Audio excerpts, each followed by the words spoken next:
Okay, the moment has arrived in our Catholic Masterclass. Finally, we're going to get into the details of the Mass. We spent 30 weeks, that's more than half a year, talking about things other than the details of the Mass. Of course, we've spoken about the Mass the entire time, and I don't know what you think about it, but I guess if you're still tuning in by this point, hopefully you enjoyed it, but I found it to be just so enriching to my own awareness of what's going on at Mass.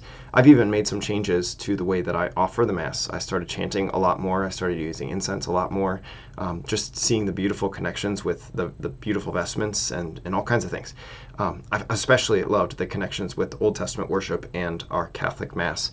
To see that what Jesus gives us is not, it is new, of course, it's the new covenant, but it's at the same time connected to what is deeply ancient, to the time of Moses onward. It's just so incredible that we see the consistency of God at work even within the worship of the people.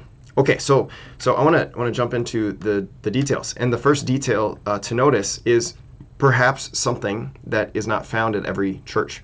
I think typically it's found in one fashion or another, but maybe not. And that is bells, the use of bells. So there are maybe a couple different places that you might find bells at the beginning of the Mass. One is like 10 minutes before Mass begins, that outside your church or any Catholic church, you might hear loud big bells ringing.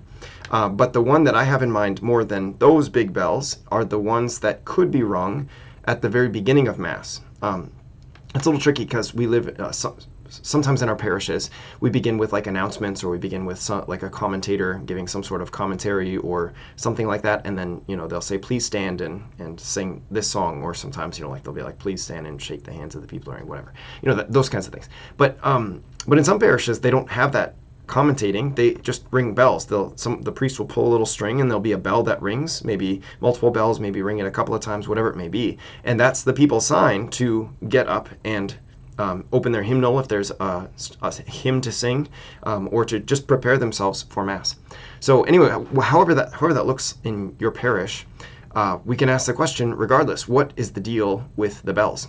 And to begin by talking about the bells, we actually need to begin in the Old Testament. I'm sure you guessed that by now. We talk about this in the Old Testament. So let's see, in the book of Exodus, chapter 28, verses 33 through 35, God is giving Moses instructions about the vestments that Aaron the high priest is to wear when he goes into the temple to offer the sacrifice. And among the vestments, or tied into the vestments, there are to be bells, actually. This might seem strange to us because it just seems like a foreign thing, like why on earth would he wear bells? And in fact, it doesn't end there. There seems to be the case, it doesn't just seem to be, it seems like it's written right in there, that if he's not wearing bells when he goes into the temple to offer worship, that he actually might be killed by God, that the punishment of that might be death.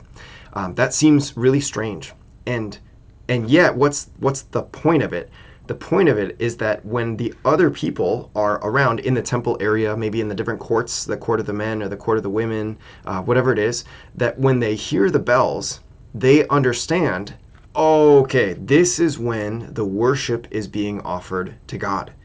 And so this is a supremely important moment for the priest to go in. And maybe I don't fully know what's going on. There's something mysterious there. At the same time, by hearing the bells, I know that priest, wherever he's going to work for me. And not like work for me as though like I'm the one that he needs to please. He's going to work for me by offering worship to God, the work of the worship that God has given to him. He's going in there to do that for me, and for us, for that matter. Which is just like a neat thing to think about. And so for us as Catholics, we don't have bells on our vestments, but we do use bells as a reminder to us that the sacrifice is about to take place. Because to the Lord, apparently, through this passage, the Lord reveals that he wants his people to be aware of when the sacrificial worship is being offered to him. And so again, for us as Catholics, we use bells in different ways. I mentioned this, that the big bells ringing outside the church usually rung about 10 minutes before a Mass would begin. It is meant for Catholics and non-Catholics alike, but for Catholics who are making their way to Mass, the ringing of the bells might signify to them like, hey, you got to pick up the pace a little bit and get yourself in here. It might be a reminder to people nearby of like, hey, Catholics are about to offer their worship to God. If you want to come, get in here. But Catholics are about to offer their worship, and so even if you're not coming, just know that that's what we're up to here, as though we're proclaiming like this. This is serious what we're about to enter into. And again, the bell's rung at the very beginning as like a signal that Mass is about to begin. It is meant to be something that kind of like helps us to drop our distractions. Hopefully when we go into a church, we're already seeking to live a reverent, quiet disposition in our time of worship. Hopefully that's what we're already seeking to do, but we know that we can still get distracted by all kinds of different things.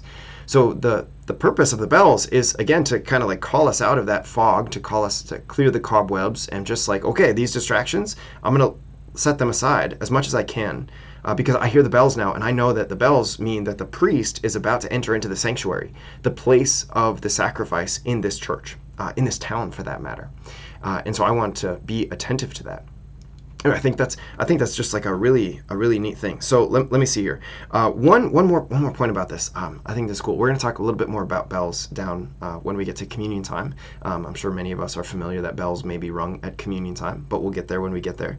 But one thought about bells that people have developed a mentality of. This is not written in Scripture, but people have developed a mentality around bells sometimes that the bells, they can be seen as an instrument that God uses to drive away evil spirits, and that we can call upon the heavenly host of angels to come and protect our thoughts from temptation and distraction. Again, this is not church doctrine, but what a neat thought that when you hear those bells, it's not just that they call you to remember, it's that they call other things to action.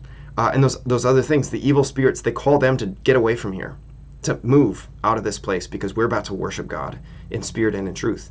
But they also call good angels to come to our aid and to protect us from the temptations of distraction, the temptations of the world, the flesh, and the devil. Again, just a really neat thing. You don't have to hold that view, but I think it's just an interesting thing that I'm going to try to hold on to that view as much as I can. When I ring the bells in my parishes that Mass is about to start, I'm going to try to hold that in my mind of like, no, this is like, evil spirits, get out of here. If there are any in here, get out of here. And good spirits, good angels, come and be with us and protect us and help us to worship better in spirit and in truth. Okay, I hope that's helpful for you, and we'll just keep walking through the Mass. Again, we're not in a big hurry, but we are now going to start progressing through the Mass, which is just an exciting time. So I will look forward to seeing you next week. Peace.